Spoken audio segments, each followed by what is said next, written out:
Guess it. And we are live. This is Interchain Live. I'm Ryan Munn in Vermont. Thanks for joining us today. We've got Rekall.AI with us, development lab. We've got Kirk and Dom with us. Kirk McCurry with Rekall, also a Harvard grad and focus on AI and blockchain. They're based in New York. And we've got Dominique ter Heide. Did I say that right? Yeah, it's a Dutch name. Dominic ter Heide is fine. Dominic ter Heide. Awesome. Also in New York there. So we've got them here together. It's a good treat to have a conversation with the visionary behind Rekall. So how are you guys doing today? Great. We're doing well. Awesome. Awesome. So Kirk, you and I spoke before. So why don't we start off with just a quick intro. Give us your background, kind of what brought you here today. Sure, yeah, just clarification. It's Kirk McMurray, but no worries. Oh, McMurray. I'm sorry, what did I say? McCurry. No, it's fine. Easy mistake, but you did good on the Dutch names. Yeah. All right. I'll work on my McMurray. There we go. McMurray, yeah, Scots, Irish, or whatever you want to call it. No, but what brought me here today, so we started Rekall in 2017, and we actually were exploring a variety of opportunities for a product-based startup. And as we were building some platform tech and experimenting with some pilot customers where we were trying to prove out a product market fit with what we were building, we kind of realized that everyone wanted custom software development built around what we were offering. And so we were building a machine learning platform, but both Dominic and I had been really chomping at the bit to do something with blockchain because we were early Bitcoin fans and holders, and with the rise of Ethereum, Dom had done some prototyping with that. And so between machine learning and blockchain and some of the data-centric applications that we were building, we realized, hey, maybe we should try out making this a consulting business with a sort of a labs component where we incubate some ideas, as well as do that. And we're also pretty tired of this sort of common Silicon Valley model where you have, you raise venture capital and you're not in control of your own destiny anymore. So we decided, to go this route and also make sure that whatever we were working on, that really solving real problems in the real world. Yeah, and another thing. Well, that's really 100% important, right? Because you've got a lot of solutions out there that aren't really necessarily solving a real problem. Yeah. But there's definitely a lot of work to be done too. So Dom, have you always been in New York? Have you guys both always been in New York, or did you come from Silicon Valley side? So we actually met together in Japan about 2 years ago, where we worked together at a startup. And I'm from the Netherlands, from Amsterdam, and I moved to the United States about 4 years ago. Spent 3 years in LA, and I moved to New York last summer. Wow, cool. So you're really fresh here in the States, and so what were you guys doing in Japan actually? Was that working for the startup, or did you guys meet through some other event? No, we were working for we met through the startup, but we were basically working for a company called Serico. They're based in San Francisco now, and they moved from Tokyo to the Valley to San Francisco. It's an adaptive learning technology company, so.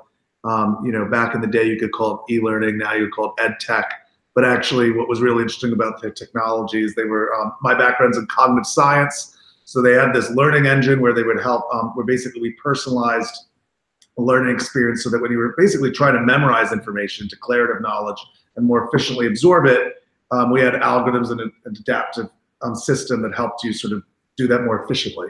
And then on top of that, we were doing a lot of interesting things. So we were launching a social network around this learning activity, which had multiple components of like Web 2.0 being born, something Dom was very interested in. We were new into we were early movers in Ruby on Rails, building a platform there, and then open APIs and all that. And then perhaps most relevant to today was a lot of the stuff in natural language processing, sort of what you would call AI back then, and now you call it like deep learning and machine learning. Content parsing, going to Wikipedia and extracting facts from it, pulling up, news articles and translating them from English to Japanese and creating content of that. Working with Freebase, which Google actually acquired with the semantic web, structured data. So all that stuff was what I'm most excited about working on, and that kind of helped launch both of our careers into sort of that area. Yeah. Well, and then for me, a large part of that was scaling as well. So, I'm a software engineer by trade, and we had to scale it to, like a million Japanese users, and having all these sort of algorithms that go on a lot of data for such a large consumer base. There's quite some scaling challenges there. Yeah. So we moved from, hosting our own servers physically in Japan to doing the early stages of cloud. And so there were so many things with even from DevOps all the way to like databases and code that now are rudimentary, but then we're kind of interesting problems. Yeah, right on. So Dom, you said you're from the Netherlands. What was your, I guess, experience prior to really getting into this stuff? Was it something you were working on in college, or you worked with some other companies back home? So I've always sort of geeked out in my bedroom behind my computer, and like even before high school. And then in high school, I was doing a lot of sort of security type stuff, like as in cybersecurity. I was just hacking around, buffering or exploiting stuff like that. So a lot of sort of lower level programming. And then in college, playing around with building your own operating system or Linux distribution. And then slowly got more interested in more of the sort of higher level software and architecture. And really in the last 10, 15 years, everything I've done is around data, some form of data, big data, real-time data, machine learning and AI is an extension of data. Also blockchain has a lot of touch points there. Right on. So yeah, what are you guys really working on today? I'm gonna actually pull up the website. It's Rekall, REKALL.AI, and let me pull it up in the background here. And yeah, tell us a little bit about what you guys are doing today, kind of day in, day out. So we build custom software solutions. We basically consider our specialty data-driven applications, more focus on the enterprise, even though we also do some consumer-facing apps. But usually on the back end, there's some heavier things going on there. And we deal with emerging technologies. So since, like Dom said, data-heavy applications, blockchain comes in, machine learning and deep learning comes in, analytics, text analytics, other forms of analytics also come in. And I guess there's particular patterns that we're starting to observe, and we kind of built, we're sort of taking a platform-centric approach so that with each project that we do, we're able to like come to the table with a little bit more infrastructure out of the gate. Yeah, I think one thing that we realized is that certain things really matter, and two of those things are really solid engineering and production scaling, but also just product development, making sure the user experience is great. All these things, they are even more important than specifically what blockchain tools you use. Yeah, that's right. It's funny you say that. I'm going to diverge just a little bit, just get you guys talking, because I always have this conversation with people about cryptocurrencies and blockchain, right? And oftentimes when we talk about cryptocurrencies, people cite poor merchant adoption, or it's too complicated, too complex to use. And the funny thing about that is from a sales background, I look at it and go, no, it's just been improperly sold, right? Because you have this merchant transaction, and when your typical merchant processors like credit card companies or credit card processors go in there and sell this service, they sell that the customer is going to swipe the card and you're going to get your money. That's pretty much what they sell. And the reality of that is that there is an approval process or an authorization process, and then there's a settlement process, and it takes time. And the reality is that in some cases, this money is actually on multiple books at the same time, which messes up our whole global accounting systems ultimately. On the flip side, when we're trying to explain the merchant transaction of cryptocurrency to a merchant, it's really a failure in the sale that we see all this friction, because at the end of the day, we have the ability to have the phones simply authenticate easily and send a transaction. And then on the merchant side, we have the ability to know that a transaction has propagated and assess a trust value to that transaction, which is similar to an authorization. And none of that requires a confirmation. A confirmation may happen 30 minutes later, 10 minutes later, whatever it is, but that's similar to a bank settlement that occurs 30 or 60 days later. And so I'd be curious, what your take on that is, because obviously you see immense value in the sort of design process of the user interface, and I chuckle at this complexity that people perceive, because it's really just that the user side hasn't really been fully designed yet, both on the consumer end and on the merchant end. It's coming around pretty quickly, though, I think. What do you guys think? There's multiple things to touch on there. I think the first is to the degree that merchants just want to receive fiat cash, which they 99% do, then one of the ways it's missold might be that, about accepting Bitcoin or an alternative cryptocurrency. Most small businesses and merchants and retailers, they might do it as a bit of a marketing gimmick to reach a certain audience, but that's not what they really care about. It's not solving the core problem. They just want to get US dollars or euros in Europe.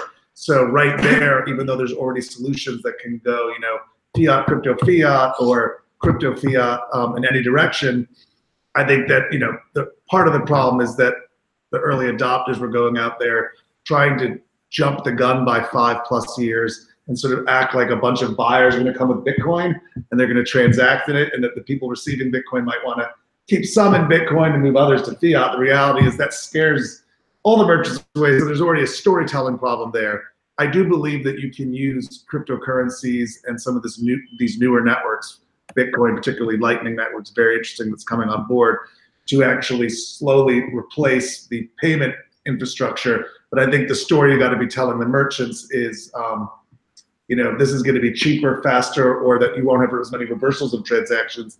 It's not about accepting Bitcoin. That's sort of a secondary side benefit. It's like, if you accept Amex and Visa and MasterCard, sure, maybe you accept Diners Club on the side, but, so I think that's like a big part of it. And then I think on the consumer side, which what Dom was referring to explicitly, is that it still is not as seamless as we would need it to be for one to be able to buy crypto, or to be able to physically enter a store and go to online to e-commerce and feel comfortable that that you can basically navigate the tool set and private keys and what happens if you lose your keys, and that's sort of what you were referring to, right, Dom? Yeah, and I think in the case of payments in particular, there's another sort of added complexity, which is that the payment processors are the ultimate, they want to, they're the ultimate gatekeepers. Even like Stripe is really only doing what the payment processors like Visa, MasterCard tell them, right? So they want to minimize risk,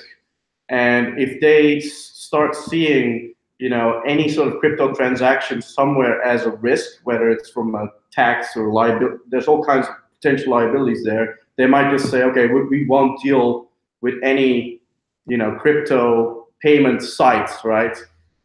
So that, it's kind of tricky. Yeah, and ultimately the on-ramps and off-ramps have, a lot of compliance issues, KYC, AML issues, and anti-money laundering. So anyways, we don't want to get too deep into the level of payments, but I will say this: I think that if you want to zoom out, Bitcoin is basically an invention that's a new type of money ultimately, and you can draw analogs to gold or to the dollars or to global reserve currency. But too often people look at Bitcoin as a technology innovation as though it's purely software. It's really everything from sort of Austrian economics to different conflicted theories about what money is, all the way through to a pragmatic, trustless implementation. Where it's very, as you probably know, very complex. So I definitely think the next few years of blockchain payments are extremely interesting, or money and transactions are the #1 use case, which is why it's big in fintech. But I know that you may want to move the conversation also on to like many other applications besides money. Yeah. Yes. So let's talk about something you guys are working on. I see this Litmus Health. You guys have been, now obviously payment still applies in healthcare, but what is it that you guys are solving with this particular project? So we've been building out the next generation of their platform. So they work with clinical researchers to basically do studies, and this is ultimately backed by pharmaceutical companies, right? So it's about monitoring patients, having those patients submit the patient-reported outcome reports, and then also ingesting all the data that comes from wearables and wearable data. And we have this very high production grade, HIPAA compliant platform that takes in all this data and makes sure that we have a lot of things on the compliance side there as well. So there's specific FDA rules like 21 CFR Part 11, which requires you to do all kinds of things process-wise, but also keep immutable records, audit trails of all the data, make sure that the data can be trusted, any change to the data that there's a record of. So there's very natural touch points there with blockchain.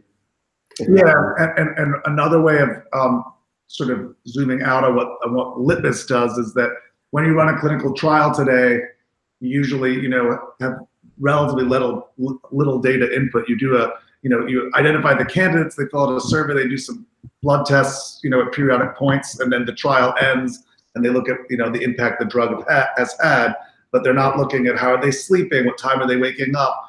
You're not getting these very, very regular data points. And so with wearables and with surveys and with the mobile phone and with IoT sensors, there's many, many areas that you can improve this. You can start to get ideally a 360 real-time visibility into the experience of each trial participant, right? And then, in that case, you have the, privacy of the individual participant's data. How do you anonymize it? How do you store it? How do you draw conclusions without identifying the individual person?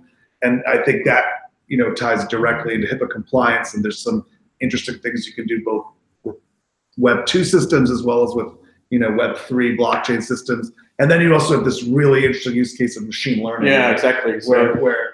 You're basically using data points to, find predictive indicators before there's a clinical event, right? Before you have to go to the doctor, that it can start detecting based on your wearable data, hey, you're not sleeping well, or things like that. Yeah, that's really interesting. So how, where are you guys actually, as you say all this, I'm actually hearing at least 3 different sort of layers where blockchain fits in, right? You've got your communication and access to the data. You've got your patients, doctors, the different people that should and shouldn't have access at different times to the data. And then you've also got where is that data? Who owns it? Who has it? And how is that accessible and protected?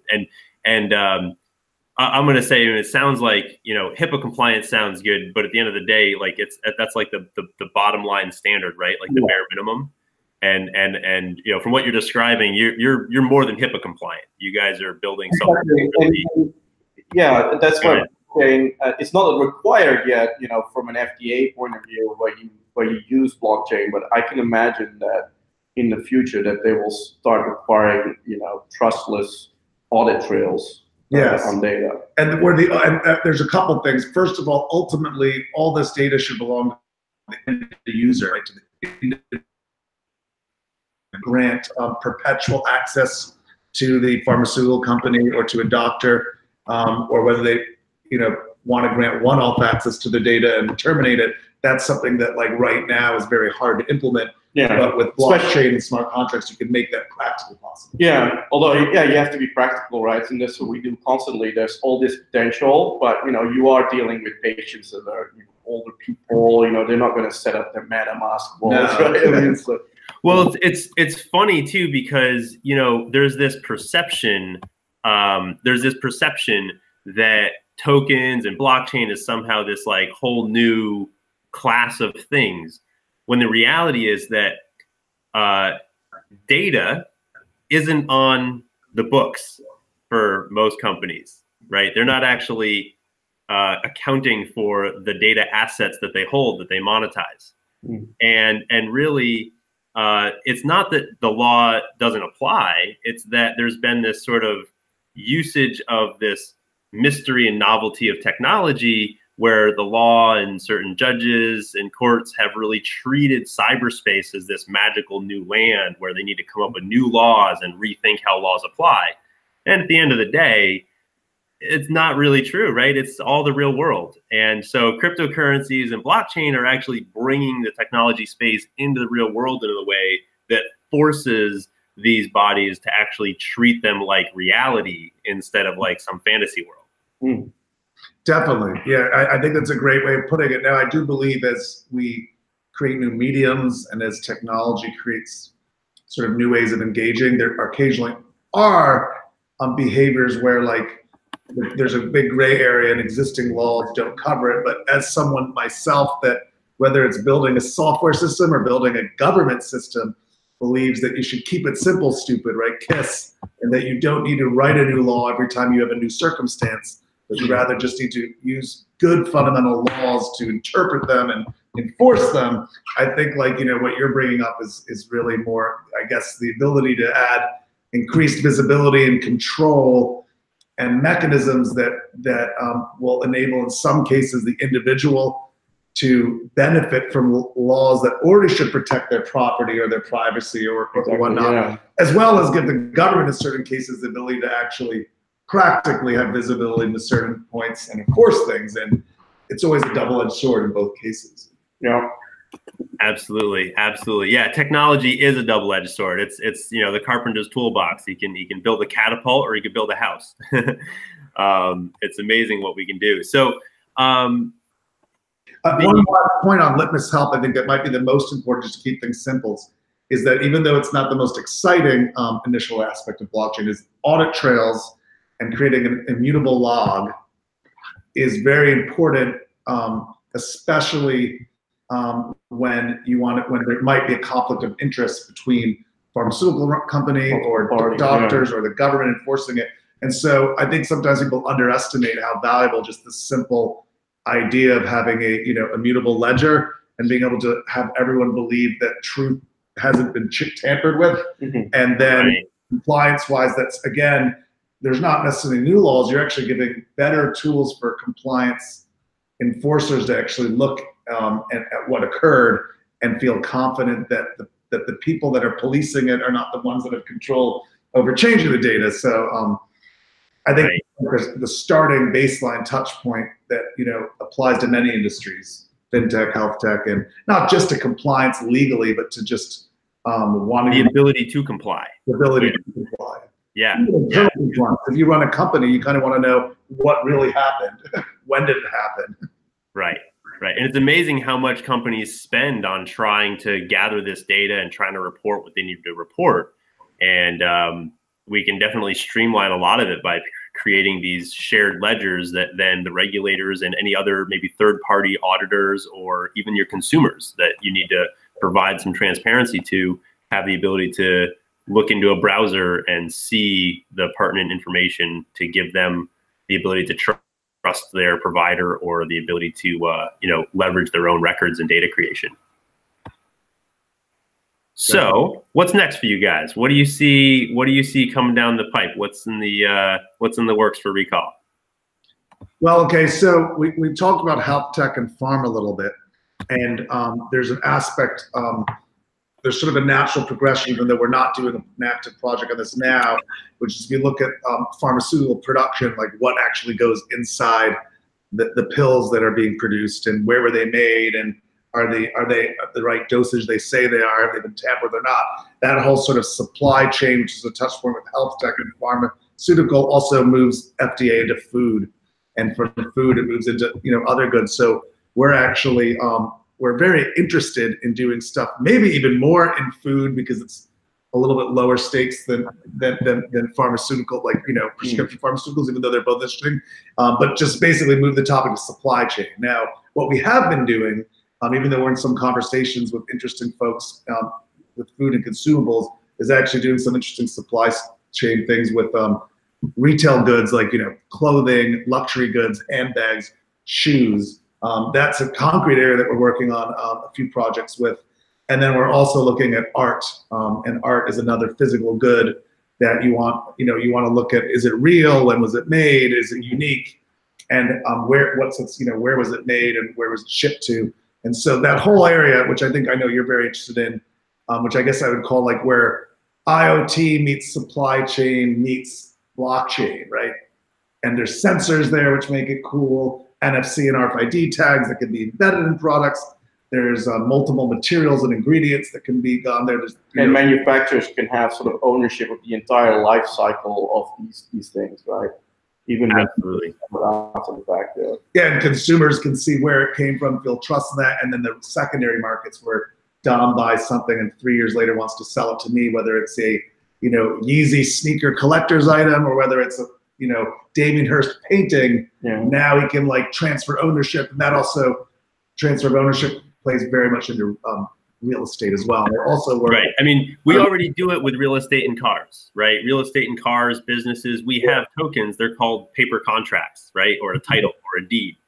And we're just digitizing that. But people, might question, well, why do we need to be so granular? And the reality is we would be if we could be now. We just don't have the settlement and clearing capabilities to actually handle that volume. All of this country's stock, I think maybe the world stock, I don't know, they're in like what, 3 companies? It's actually 3 holding companies or something worldwide that hold all of the public shares of stock everywhere. And so your E-Trade account, your retirement account, any of these things, none of them actually hold your stock, right? So you opened the door here, Ryan, for a bit of a, we're talking very practical about enterprise software development, blockchain, machine learning.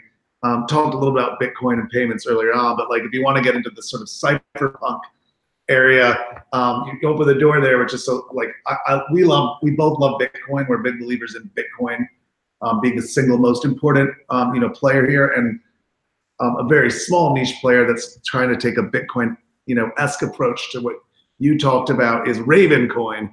And Ravencoin is a fork of the Bitcoin code base, but they're trying to apply the same principles that Bitcoin has, which is no pre-mining, no ICO, open source software. No one's in charge of it. No one's the CEO of Bitcoin. No one's the CEO of Ravencoin. Now they're a very small, like top 100 market cap coin. Maybe they're ranked somewhere from 80 to 100 right now. I don't know. That's not really that important right now, but they're trying to basically apply those principles to the sort of 2/3 of the world's wealth that are not in money or gold or commodities, but in these forms of securities. And so, and I think a lot of people get confused because the security token is like the new STO, is the new ICO, right. And there's a lot of SEC compliance issues and fears. But if you just forget about all of that regulation and sort of the noise, the real signal is that like we have deeds for properties, we have titles for cars, we have stock shares. Companies that you talk about, like when I buy Apple stock, I don't actually hold it. Right. So Ravencoin's trying to be like, whether it's Apple stock or some other item, you should be able to actually hold the keys to your share. You should be able to sell them. You should be able to have communication from the central issue agency to the shareholders. And I'm very excited about that. I think Dom is as well. I don't want to speak for him. No. Yeah. So, I mean, I definitely, I look at a lot of the opportunities to take the common securities practices and digitize them. Even though we, said have E-Trade, it's not really digitized yet. We have a digital interface on the user end, but we don't actually have a full deep stack of technology servicing what we perceive happening in that stock holding and trade service. And that's where this technology has an opportunity to really sort of jump the boat and take it to another level. So so now what about like AI and machine learning being applied to these markets, right? Because right now there's some of that happening, but do you guys see that really evolving more in terms of, here's what I'm kind of coming from is that, I've always kind of felt, don't get me wrong, I'm a big capitalist, but at the same time, is it in anywhere justifiable that grandma and grandpa had to work 40 years and become experts in their job and career to be successful enough to have a decent living and have a decent life, but then also become experts at investment in order to have a decent retirement? And so that's the thing that, we've been sold all of these different retirement programs and pension plans and tools that ultimately at the end of the day, we've discovered, vastly are actually not only underserve the need, but in many cases, ultimately are the victims of the real players in the market, the real people with capital that can make 20, 30, 40, 100% in a year on the market, really on the backs of these people that are happy to take their 7% or happy to take their 9%. And that's awesome if they're making 9%. Yeah, it's a complicated question because I guess where AI comes in, I think it can be used, quote unquote, for both good and bad purposes in terms of it can be used. I mean, most of the market movements is all high frequency trading, which is, a form of automation, right? And it doesn't really, it's a very small concentration of wealth that's happening there, and the rest is just all from day to day. It just doesn't make sense to trade. And theoretically, there's people that argue that this high frequency trading and even all bot trades are providing liquidity and also helping actually identify the price, which is the goal of the market, is ultimately the true price. And I think there's a lot of merits to those arguments. I think there's also merits to the counter arguments that say that because the practical, the resources and the sort of brain concentration and wealth concentration that those are, more maybe exploitive in nature. They're taking advantage of something that doesn't really have external benefit and just aggregates well. But I don't necessarily have an answer to who's right. It's probably under theoretical conditions different than under practical real conditions. But I will say this, I think the number one thing, and I don't want to avoid your question about automation, but that can help that the people that have spent the last 40 years working and saving is actually Bitcoin. Why? Because Bitcoin doesn't inflate. You own what you hold.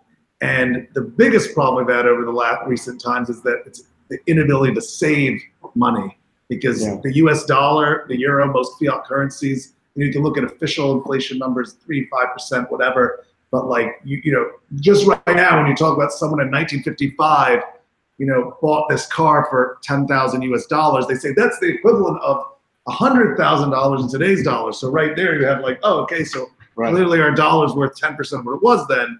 And so Bitcoin is an example, maybe the example, of how people that want to earn money today and then protect it from going to zero, but also potentially see it appreciate, could be like a new form of gold, much more efficient, much more a new form of gold where you can apply smart contracts and automation on top of. And then second of all, to your point about savings, I think people also underestimate how much of like pension funds and Social Security and Medicare and Medicaid, all these other private pensions and public pensions, they've all assumed like these magical return rates in their models of like 5 to 10%, as though that will happen. And Harvard might be managing their endowment and making an average of 20, 30% a year with the brightest minds and that money. But like all these states that have, union workers or not, that have been expecting to be able to be, it's going to get ugly. Those are unfunded liabilities. And I just don't see any way that it will break.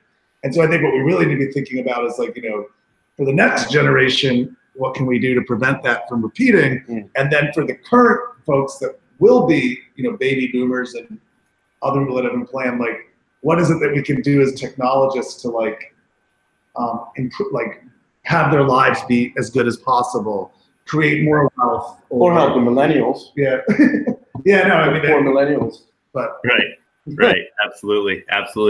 Well, hey guys, I think we're running up on time here. I really appreciate you guys coming on and sharing Rekall with us. I think you guys have a great vision for the space and understanding of the space, and I'm really excited to see the solutions that you guys are putting out there. So I encourage you to keep me posted on your projects as they go public. And thank you for coming on today. Thank you. Thanks, Ryan. Great talking. We'll chat more soon. Awesome. Thank you guys all for joining us in the audience. Have a wonderful day. This has been Interchain Live.